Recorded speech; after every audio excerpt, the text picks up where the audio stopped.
ई बा के गणगौर के मेला में धूम मचल बा, चारों ओर रौनक ही रौनक बा और सब कुंवर आ चुकल बाड़े। अरे अइहे काहे ना, इहे तो मौका बा अपन अपन रानी के पसंद करे के और कुंवारियन के भी तो मौका मिलेला अपन अपन वर चुने के।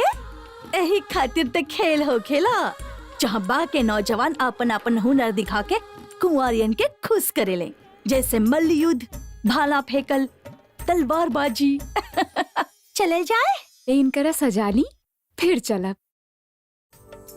अरे सुकन्या, तार दूजा हार कहाँ बा? मासा तो हमनी तीनों को एक जैसन हार देले रहनी। हाँ देले रहनी। त कहाँ बा? बाद में बताइब ना। बाद में मतलब? बाद में कुंवर लोगन के देखला के बाद और का। पर अगर ए तरह बिना पूरा सजे धजे गईलू ना तो वो खूबसूरत जवान तो के कुबरी की जगह दासी समझी है। चल शिवानी चलिए।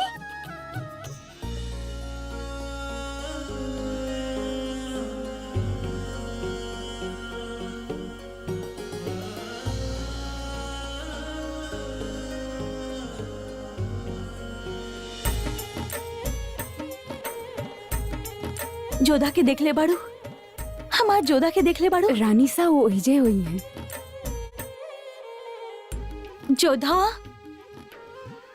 जोधा के देख लू। अंदर होखी रानी साहब। अंदर एक का जोधा, महल में त्योहार बा, सब राजकुमार आ चुकल बड़े और तू यूं ही बैठल बाड़ू। मासा बस इनकी सजाली। इनके आपन वर मिल गइल बा, तोरा खातिर ढूंढे के बा। चला उठा, आज हम तो के अपन हाथ से सजाई। अब चला।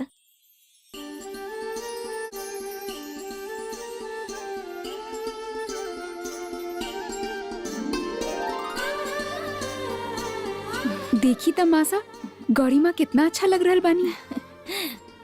और तू भी। रानी मासा गणी खम्मा। मोती बाई, कैसन बाड़ू तू? हम ठीक बनी।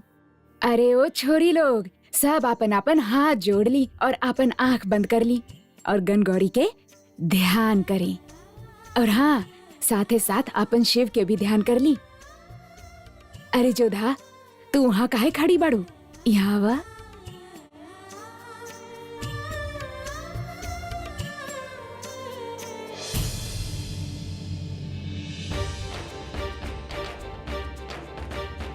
हमार तो आपसे एक ही मनोकामना बा देवी माँ, हमार प्रण पूरा करी। हिम्मत दी कि हम बदला ले सकी अपन दुश्मन जलाल से।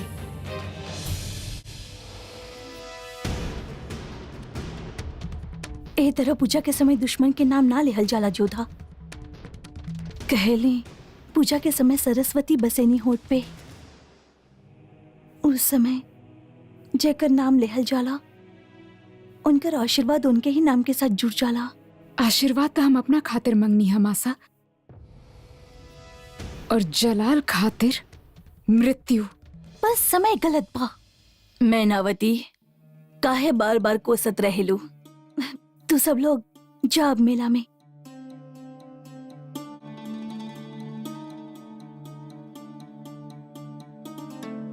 हम कुछ गलत कहनी का? और ना तका, शिव और कौरी के मिलन के दिन बा। आज के दिन आपके अपन प्रेम के बारे में सोचे की चाहिए। उस समय हमार मन में तो उहे रहे, सो होठ पे आ गए। वैसे देवी माँ जे करेनी ठीक ही करेनी। उ जाने ली हमनी के मन के बात, एक ऐसन वर जे जलाल के सर झुका सके।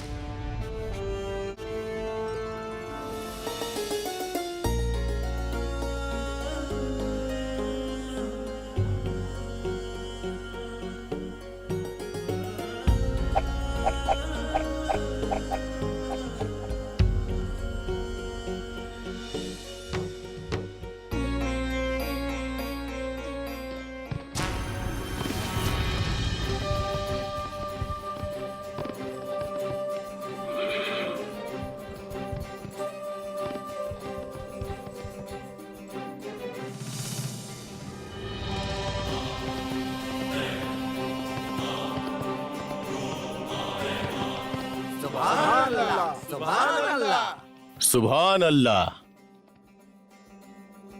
एक एक कहेले सिर फिरा के सिर झुकावल। वलिदाए जलालुद्दीन मल्लिकाए हिंदुस्तान बेगम हमीदा बानो तशरीफ लाइल बाड़ी।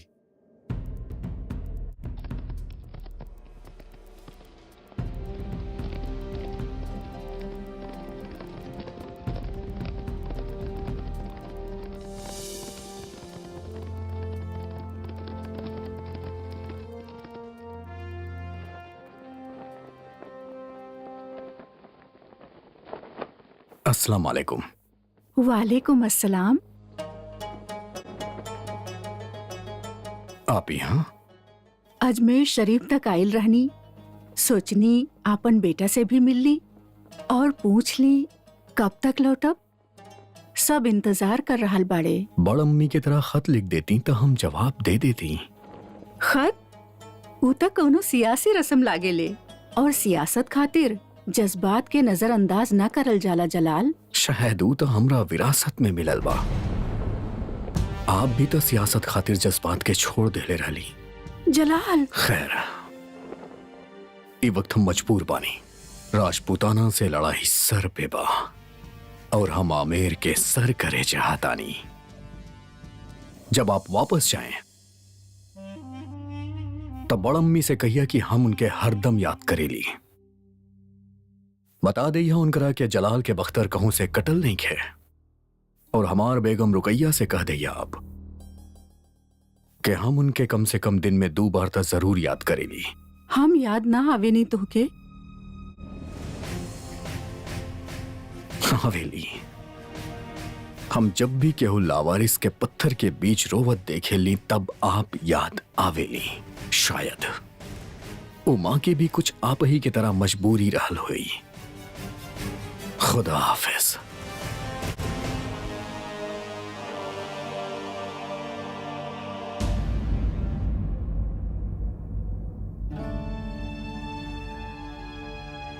चली मलिका, जनान खाना में चलल जाए। ना, हम दिल्ली वापस जाइब।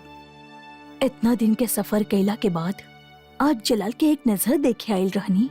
हमके देख के ओकर नजर में कोनो फर्क न पड़ल जीजी अंगा। जलाल अपन जख्म कुरेद कुरेद के नासूर बना रहल बा। कैसन जख्म? शहनशाह सूरी के फौज से बचे खातिर हमने काबुल में पनाह ले ले रहनी। माहम कामरान के हुक्म पे अस्करी शहनशाह के कैद करे आ रहल बाड़े। शहनशाह गंधार के सरहद खातिर निकल चुकल बाड़े। हमने भी उनकर साथ देवे खातिर जाए के होखी। आगे न जाने कहाँ कहाँ भटके के होखी। हम जलाल के अपना साथ ना ले जा सकब। एक तू ही त बाड़ू जेकरा पे हमके भरोसा बा।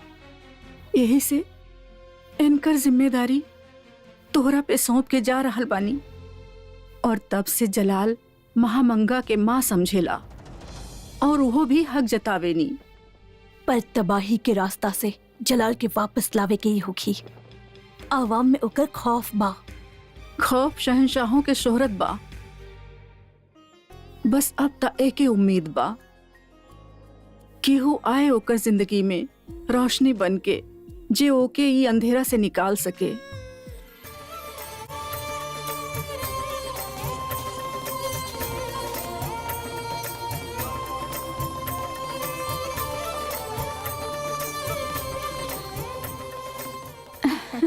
बहुत सुंदर।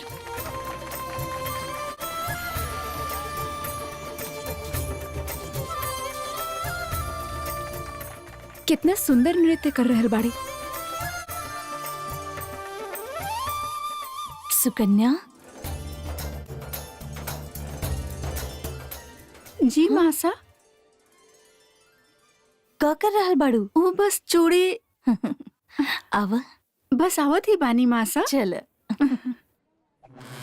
मुगलन के पराजित करे खातिर हमनी के संगठित होके की आवश्यकता बा और यही खातिर आपके हमनी यहाँ बुलौले बानी ताकि मुगलन के ही पता चल सके कि हमनी उंगली के तरह भले अलग अलग दिखत होखी किंतु मुट्ठी के तरह एक ही बानी। उ शेर बाड़े तो हमनी 1.25 शेर बानी। पर ये बात हवा में बा कि आप उनसे मदद मांगे गए रहनी। ये बात झूठ है। आवा हम सब एक हो जाएं, एक पगड़ी, एक वतन और एक दुश्मन मुगल के दिखा दी कि राजपूतन के हरावल असंभव है। किंतु हमनी जलाल से दुश्मनी ना चाहेनी। हम भी दुश्मनी नहीं की चाहत, किंतु हमनी के दुश्मन हा।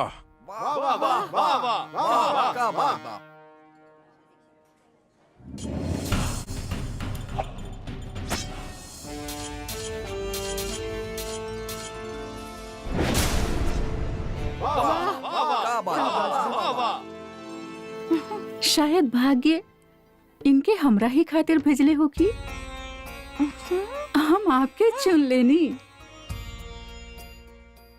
का हम मासा से कह दी कि जिया आपके हाथ चुरैलस तो उहे चोर के पसंद कैलू हा। यही लागत है राजपूत, देखे में भी और शौर्य में भी यही ठीक बा जोधा खातिर और आमिर खातिर।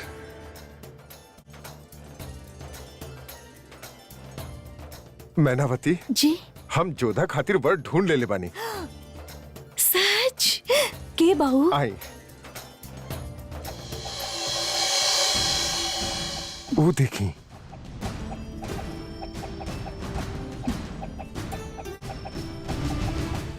खाई हमारा सौगन। आपके सौगंध मैनावती, हम जैसे ही इनकरा देखनी तो ऐसा लागल जिससे शिव पार्वती के जोड़ी होके।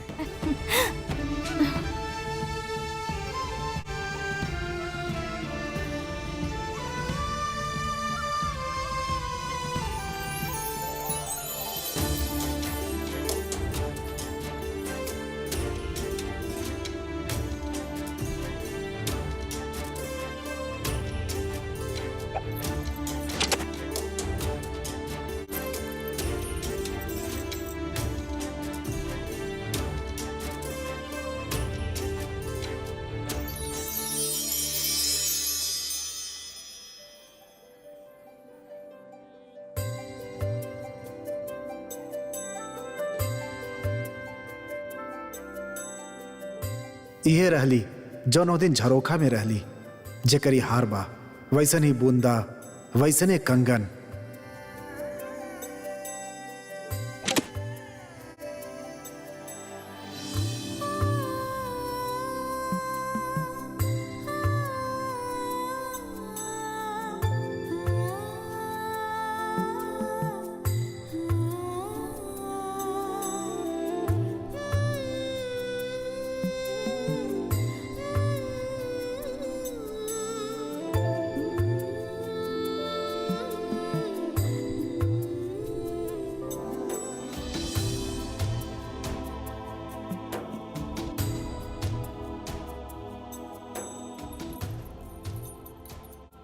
शायद ही आपके बा।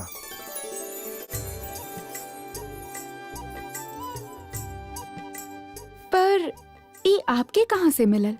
अपन मित्र से। हमार मतलब अपन भाग्य से, जो दिखाई ना देवेला लेकिन होखेला अपन आपन। ली देखिए, हम वो चीज ज्यादा देर तक ना थाम सके नहीं जो आपके दिल के पास होखे। आपके नाम जान सके नहीं, काहे बताई? ताकि फिर से आपके कोनो चीज हमरा के मिल जाए तो हम आपके पुकार सकी। तब पूछ लिया अपन दोस्त से, हमार मतलब अपन भाग्य से।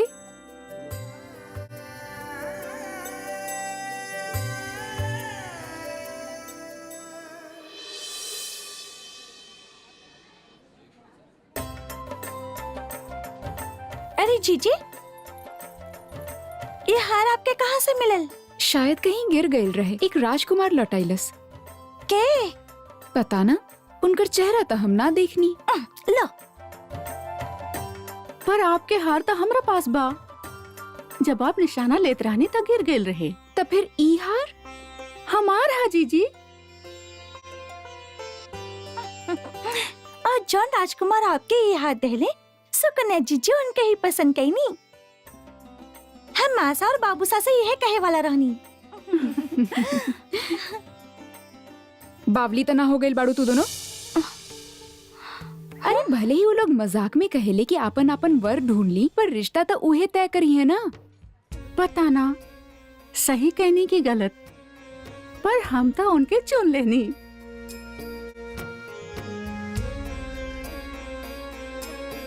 ठीक बा, अगर उ तोहके इतना ही पसंद बाड़े तो हम बापूसा से बात करब।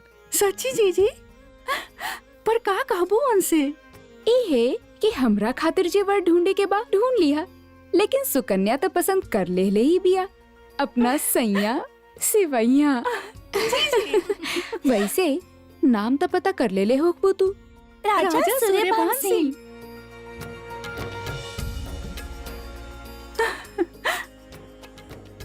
जन लड़की वहाँ खड़ा बाड़ी ओमे सो नीला जोड़ा वाले की का नाम बा? ओ राजकुमारी जोधा, राजा भारमल के बड़ बेटी हैं। जोधा। चली जी।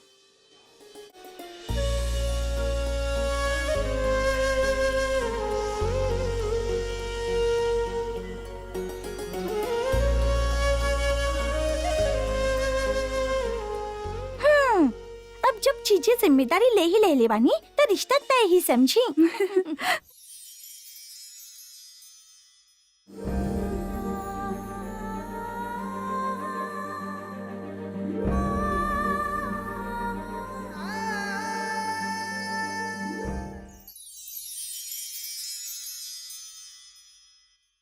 लागता कुंवरी साज के हु राजा के देखनी है, उनके ही ख्याल में खोल बानी ना। हम केहू के ना देखनी मोती, पर हाँ सुकन्या अपना खातिर एगो राजपूत के पसंद कैलस हा। लीही राज के भी सुकन्या अपना ला वर चुन लेहलस। आप कब डोली चढ़ी हैं? मोती हम तय कर ले बानी, जे वीर उज्जलाल के सर हमरा सामने है सुर। ऐसन का दुश्मनी उ जलाल से? ओ इंसान के इंसान ना समझेला, भगवान के मंदिर तक के ना छोड़ेला। जे भी ओकरा रास्ता में आए ओके बस कुछ ले जाने लाऊ। पर कुंवरी सा कौनो जरूरी तो नहीं खे ना कि लोग जे कहत होखे उहे सच होखे। का पता ओकर सैनिक ओकर नाम लेके गलत काम करत होखे और जलाल के मालूम ही ना होखे। अंधा बहरा ना बाड़े हो, जे होखेला उहे के हुक्म से होखेला। और हम भाई साहब ही सुन ले बानी कि वो कितना निर्दयी है। हम तो यहाँ तक सुन ले बानी कि वो अपन माँ तक के ना पूछेला। इंसान ना पत्थर बाड़े, वो पत्थर, ओकर सीना में दिल ही ना। एक बात कही कुंवरी सा, जितना समय अपन उ जलाल के बारे में सोच के उसे नफरत करे के बितावे नी, उतना अगर ओकरा के बारे में सोचती जेकरा से आप प्यार करी हैं, ताज आपके भी प्रेम कहानी बन चुकल होत और इतिहास के पन्ना में लिखल भी जा चुकल होत। इतिहास के पन्ना में हम अपन प्रेम कहानी ना चाहेनी मोती, लेकिन इतना जरूर चाहेनी कि जब भी इतिहास के पन्ना में जलाल के अध्याय लिखल जाए तो ओमे एक पन्ना हमार नाम के भी होखे। ओ पन्ना जे जलाल के जिंदगी के बदल के रखते हुए। ऐसा मत कहीं कुंवरी सा। याद बा आपके माँ सा का कहनी कि दिन भर में एक बार सरस्वती माँ हमनी के जबान पे बैठी नहीं। कहीं ऐसा ना होखे कि सचमुच में आपके नाम इतिहास में उ जलाल के साथ लिख देहल जाए। अगर ऐसा न होती तो हम तो प्रार्थना कर रहल बानी कि इस समय माँ सरस्वती हमार जबान पे विराजमान होखे और जोधा उ वजह बने जे हिंदुस्तान के नक्शा बदले वाला शहंशाह के जीवन के नक्शा बदल देवे। इतिहास भी किस्मत के तरह होखेला कुंवरी सा। केकर नाम केकरा साथ कहाँ कौने मोड़ पे जुड़ेला केहू न जानेला। पता ना आपके नाम केकरा साथ लिखल जाई।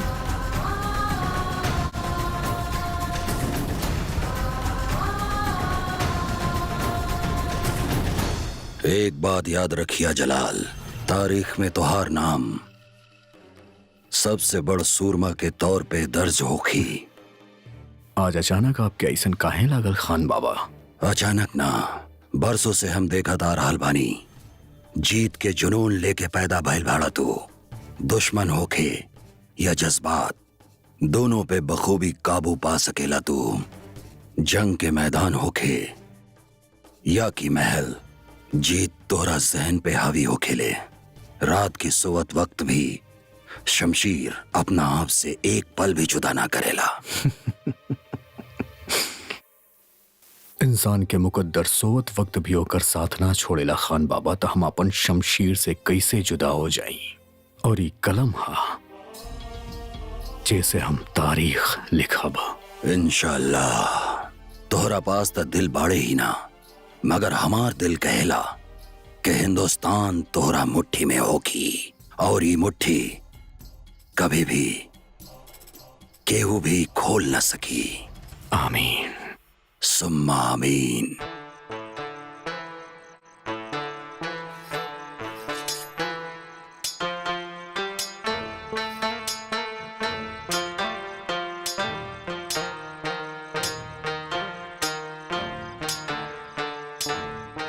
एक धार इतना तेज नहीं किया जितना हमके चाहिए।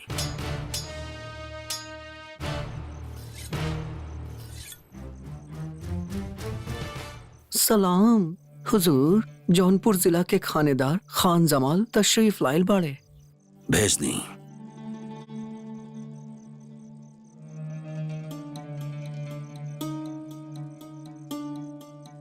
आप हमनी के याद कनी खाने खाना। तो बादशाह सलामत से मिलल रहला? जी, काहे? एगो अहम सियासी मसला पे बात करे के रहे। हमरा इजाजत के बगैर बादशाह से केहू हम कलाम ना हो सकेला। ये हमार हुक्म रहे, ता हुक्म की नाफरमानी काहे? चल जा यहाँ से। हम तोहरा की है लम्हा तुहार जिम्मेदारी से खारिज करतानी। हमनी के सिर्फ शाही फरमान ही निकाल सकेला, आप ना।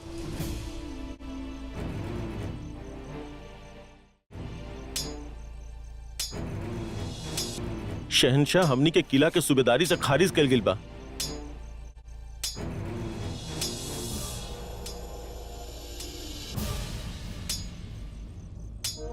शहनशाह खुद खान जमाल के साथ आपके जानिब आ रहल बाड़न। खान बाबा का आप खान जमान के ओकर जिम्मेदारी से खारिज कर देले बानी? बेशक। किलेदारी हटावल शाही फैसला होखेला जे आपके लेवे के पड़ेला। शहनशाह, इनकरा कोनो हक नहीं है ऐसन करे के।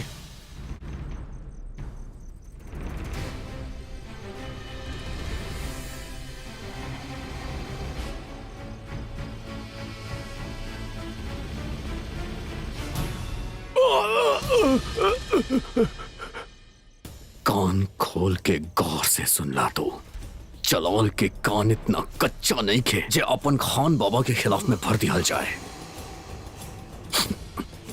तहारी गद्दारी के सजा जान ले सकेला तार। वो तो कबो हमार नजरे करम रहे तारा पे। ये खातिर सही सलामत जिंदा बाड़ा।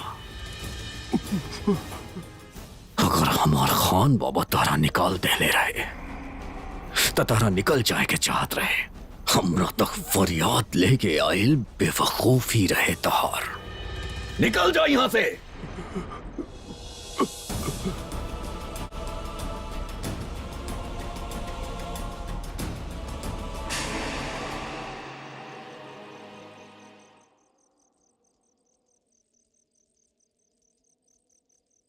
अस्सलाम वालेकुम।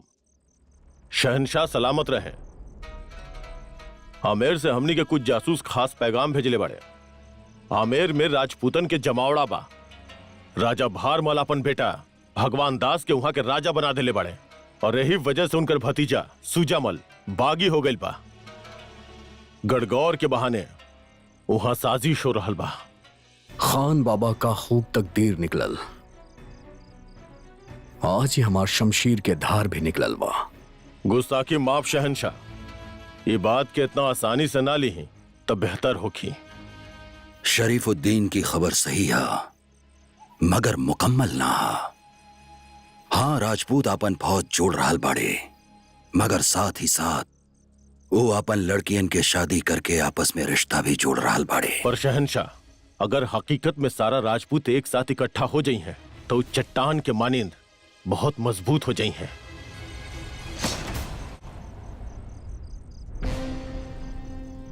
जब जलाल अपन शमशीर चलावेला चट्टान भी रास्ता दे देवेला। अब एक ही रास्ता बा, जंग। आपके जज्बा काबिल तारीफ है, मगर यह वक्त जंग के बारे में सोचे के ना चाहिए। सही वक्त के इंतजार करे के होगी। इस जिम्मेदारी अब आप हमरा पे छोड़ दी। फिलहाल हम जौनपुर की तरफ कूच कर रहल बानी। मनसबदारी के चंद फैसला करे के बा। आप अपन ख्याल रखी। खुदा हाफिज। खुदा हाफिज।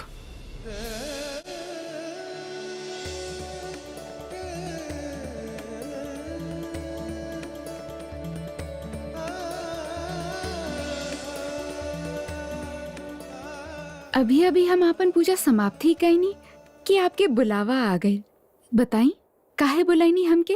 काहे कि आज तहर मासा और बापू सा के खुशी के ठिकाना ही ना बजो था। तहरे साथ बांटे के रहे सब बुला लेनी।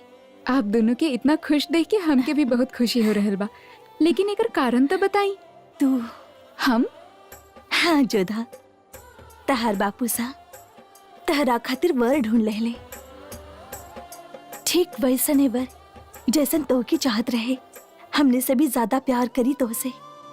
वीर बा, जोधा बा, पूरा राजपुताना उनका नाम बड़ा आदर से लेवेले। ऐसन राजा जे मुगलन से डट के मुकाबला करी, उनकरा पीठ ना दिखाई। और सबसे बड़ बात बताई, तोहरे बापू सते केवल सोचत रहले। इससे पहले ही हमने कुछ करी, इतने में उनकरे तरफ से रिश्ता आ गई और हमने मना ही ना कर पाईनी। अच्छा बताई, हमके हमार मेहंदी में केकर नाम ढूंढे के बा? राजा चंद्रभान सिंह जी के बेटा सूर्यभान सिंह जी के। और जे राजकुमार तो के ही हाथ देले, सुकन्या जी जी ओकरा के ही पसंद कईनी। नाम तो पता कर ही ले होगबो तू। राजा सूर्यभान सिंह।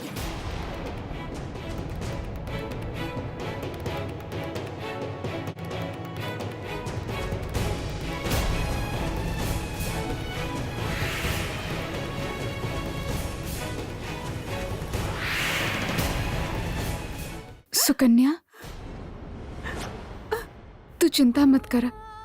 हम दायित्व ले ले बानी ना, तो हम निभाए। हम मासा के मना ही ले।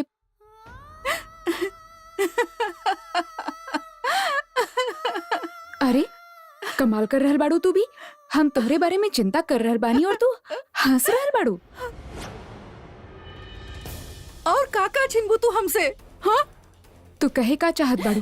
ये कि अधिकार छीन के स्नेह जताइब के उ तोहसे सीखे जोधा। देखा, दासी के अधिकार भी छीन ले लू ना तू।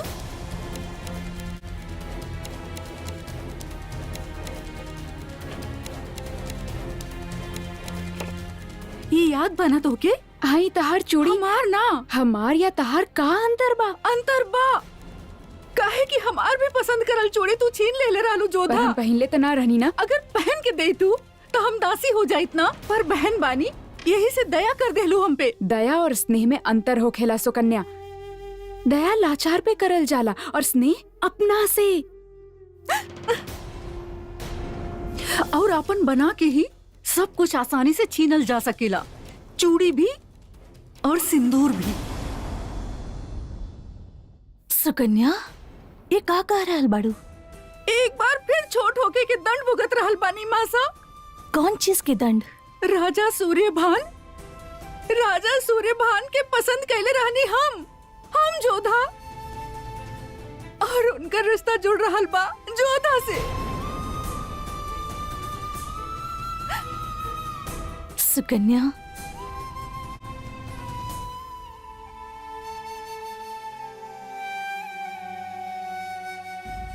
प्रश्न तोहार या ओकरा पसंद के ना है जोधा। प्रश्न राजा सूर्यभान के पसंद के बा और वो तोहके पसंद कैले बाड़े। रिश्ता तो तोहार ही होखी।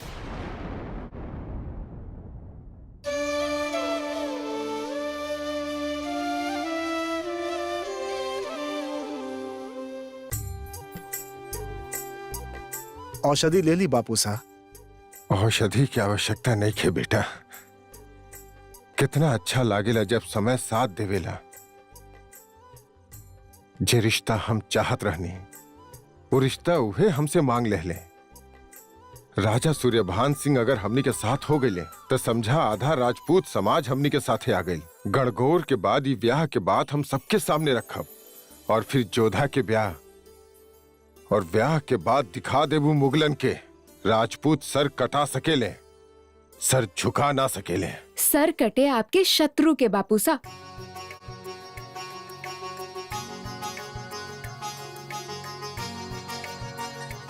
एकरा के पीली जीत के समारोह मनावे खातिर शरीर के साथ भी तो होके के चाहिए। जब आमेर के भाग्य स्वयं औषधि दे रहल होखे तो कैसे मना कर सकेनी हम। ली देखनी बेटन से बेटियन के मान कितना अधिक होखेला। कहे कि बेटी तो पिता के घरे मेहमान होखेली ना, और बेटा जीवन भर सर पे मडरात रहेले। बापू सा, हमके आपसे एकांत में कुछ बात करे के बा।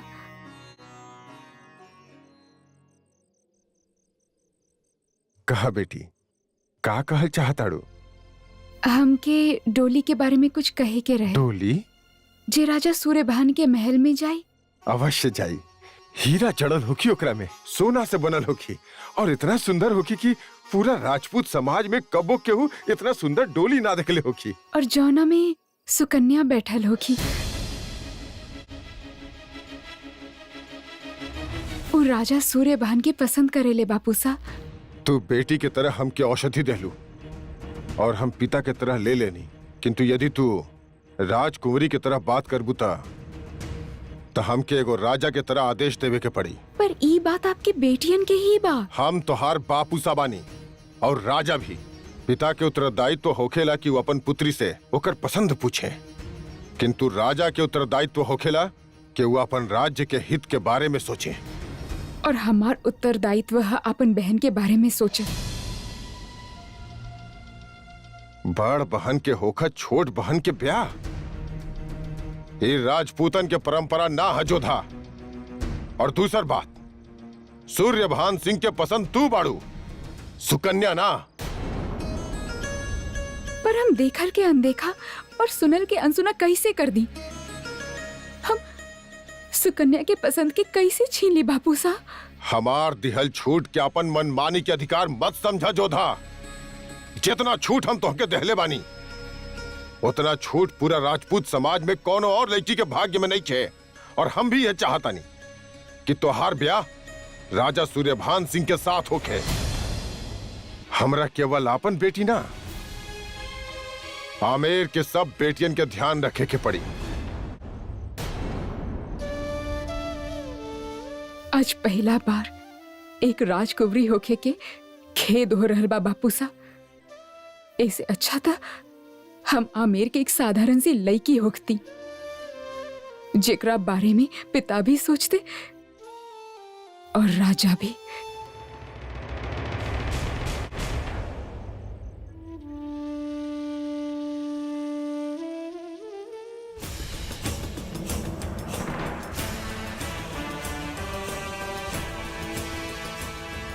अब्दुल,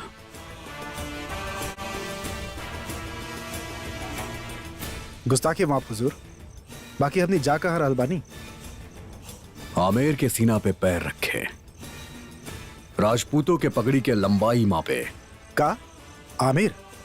बाकी सुन ले बानी, राजपूत अपन बेटी के खूबसूरती अपन पगड़ी में छिपा के रखे ले।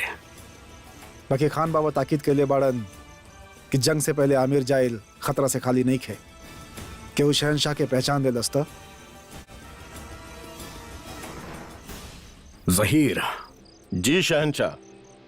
हमार सवारी तैयार की जाए। लेकिन शहनशाह, खान बाबा के गैर हाजिरी में हम उनके का जवाब दे आपके गैर हाजिरी के? कहिया कि हम शिकार पे गइल बानी।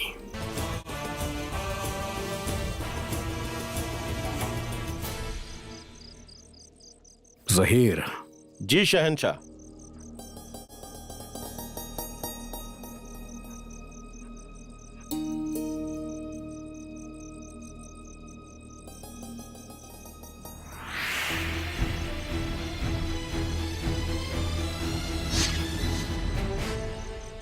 या शहंशाह। हुप!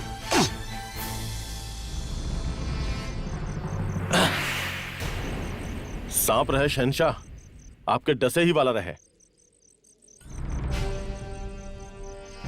हमके तहार वफादारी और तहार अकलमंदी पे हमेशा से नाज हा। तू एक बेहतर सिपाही हवा।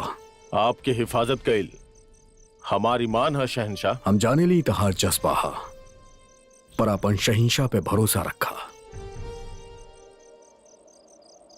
खान बाबा के लौटे से पहले हम सही सलामत वापस लौट आइब। जी शहंशाह।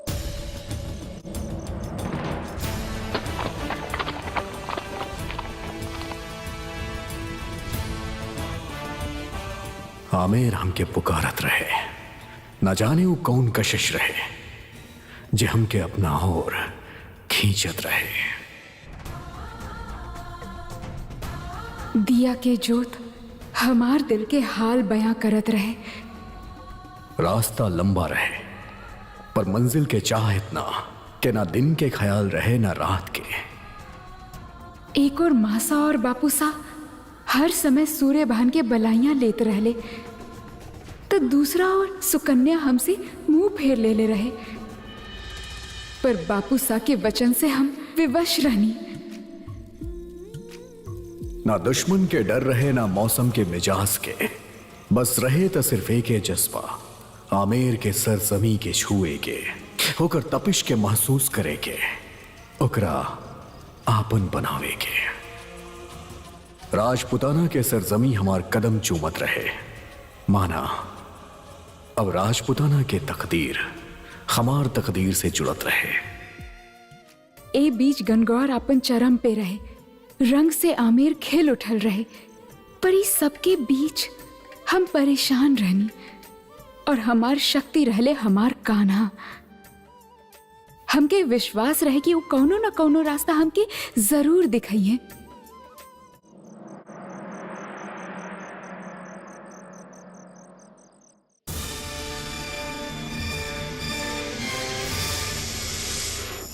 आमेर के पहला दीदार भइल रहे हमरा के, अब बसु राजकुमारी के दीदार के चाह रहे। जश्न गणगौर के आखिरी दिन रहे, और हमार आमेर के सरहद पे पहला लागेला जश्न गणगौर अपने चरम पे बा। तका करब शहंशाह।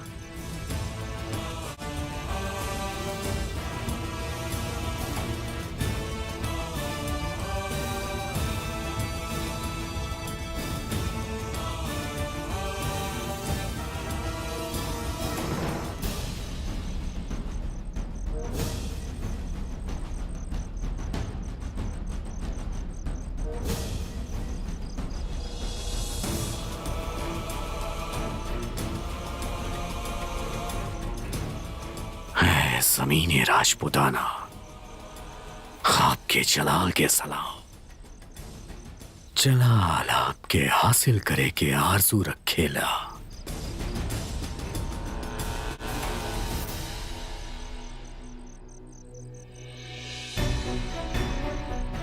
वाकई कितना खूबसूरत बा आमेर। हमरा तो दोजख लागेला। तो ठीक बा, हम ही दोजख में अकेल ही चल जाइब।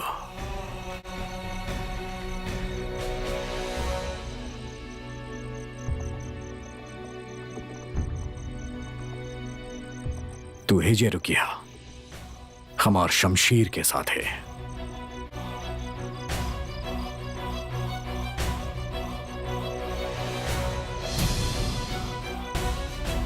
जहां पना